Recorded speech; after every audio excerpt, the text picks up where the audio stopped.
अस्सलामुअलैकुम वरहमतुल्लाहि वबरकातुहू। मैं उम्मीद करता हूँ मेरे सब सुनने वाले खैर व आफ़ियत से होंगे और आप लोगों के लिए अल्लाह रब्बुल इज़्ज़त से दुआ करता हूँ कि अल्लाह रब्बुल इज़्ज़त आपको दुनिया आखिरत की तमाम कामयाबियों से हमकिनार करे। मेरे प्यारे भाइयों और मेरी प्यारी बहनों, आज मैं आपके लिए एक वजीफ़ा और एक घरेलू नुस्खा लेकर आया हूँ शुगर के मुतल्लिक।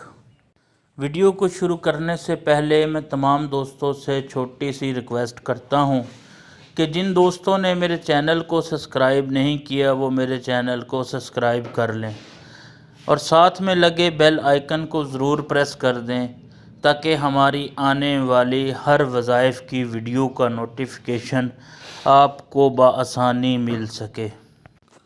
तमाम दोस्तों, अल्लाह रब्बुल इज़्ज़त ने जो भी हमारे लिए बीमारी पैदा की है उसको शिफा में बदलने के लिए बहुत सारी चीज़ों को भी पैदा किया है। इंसान की अक्ल महदूद होने की वजह से या गौर व फ़िक्र में कमी की वजह से वो इस बीमारी के इलाज तक नहीं पहुंच सकता, तो वो इसे लाइलाज बीमारी कहकर बरीउल ज़िम्मा हो जाता है। एक बात हम सबको अच्छे से समझ लेनी चाहिए कि कोई भी बीमारी ऐसी नहीं जिसका इलाज अल्लाह रब्बुल इज़्ज़त ने पैदा ना किया हो। बहुत सारी चीज़ें अल्लाह रब्बुल इज़्ज़त ने उसके इलाज के लिए पैदा की होती हैं।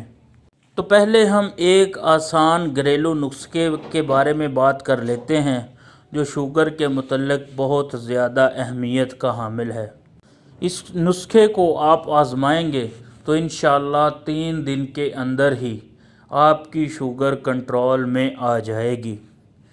तो नुस्खा ये है कि पहले आपने 3 अदद भिंडियाँ लेनी हैं। भिंडी के बारे में हम सब जानते हैं, इंग्लिश में इसको लेडी फिंगर भी कहते हैं। तो ये आपने 3 ले लेनी हैं। इनके सर को काट देना है और दरमियान में से लंबाई के लिए एक आपने इसको चीरा लगा देना है।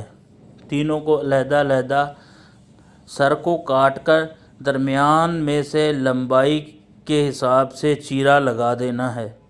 इसको आपने आधा गिलास पानी के अंदर रात के वक्त भिगो के रख देना है और सुबह जब आप नाश्ता कर लें, नाश्ता करने के बाद आधा घंटा बाद आपने भिंडियाँ पानी में से निकाल देनी है और उस पानी को आपने पी लेना है।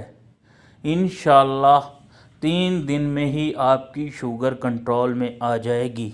अब हम वजीफ़े के मुतल्लिक बात कर लेते हैं। आपने सूरत फातिहा को किसी कागज़ पर लिख लेना है। ख़ुद अच्छे से लिख सकें तो लिख लें या किसी और आपके करीब या आपका रिश्तेदार कोई हाफ़िज़ कुरान है तो उससे भी आप इसको लिखवा सकते हैं, या लिखी लिखाई अगर आपको कहीं से मिल जाए तो आपने वो ले लेनी है। उसको आपने 1 बोतल पानी अगर आपको बारिश का पानी मिल जाए तो ज़्यादा मुनासिब है, उसमें चंद कतरे आबे ज़मज़म के डाल लें और इसको भिगोकर रख दें। बारिश के पानी के मुतल्लिक अल्लाह रब्बुल इज़्ज़त कलाम पाक में फ़रमाते हैं कि हमने मोमिनों के लिए आसमान से बाबरकत पानी बरसाया। इस पानी के अंदर आपने इसको भिगोकर रख देना है। सुबह के वक़्त निहार मुँह इसको आपने थोड़ा सा पानी, आधा गिलास पानी आपने पी लेना है और शाम को असर के वक़्त आपने आधा गिलास पानी पी लेना है। इंशाअल्लाह 3 दिनों के अंदर ही आपकी शुगर कंट्रोल में आ जाएगी। और जैसे जैसे ये पानी कम होता जाए आप इसमें और दूसरा सादा पानी भी डाल सकते हैं। तो रोज़ाना इस पानी को इस्तेमाल करते रहें तो इंशाअल्लाह आपकी शुगर भी कंट्रोल में रहेगी। उम्मीद है मेरी आज की वीडियो आपको पसंद आई होगी। تو اس کو صدقے کی نیت سے اور تمام مسلمانوں کو فائدہ پہنچانے کی نیت سے شیئر ضرور کر دیجئے۔ اللہ رب العزت ہم سب کے حامی و ناصر ہوں، اور میرے چینل کو جن دوستوں نے سبسکرائب نہیں کیا وہ سبسکرائب کر لیں تاکہ ہماری ویڈیو آپ تک بآسانی پہنچ سکے۔ ملتے ہیں انشاءاللہ کسی اور وظیفے کے ساتھ، تب تک کے لیے اجازت دیجیے۔ اللہ رب العزت ہم سب کے حامی و ناصر ہوں۔ اللہ حافظ۔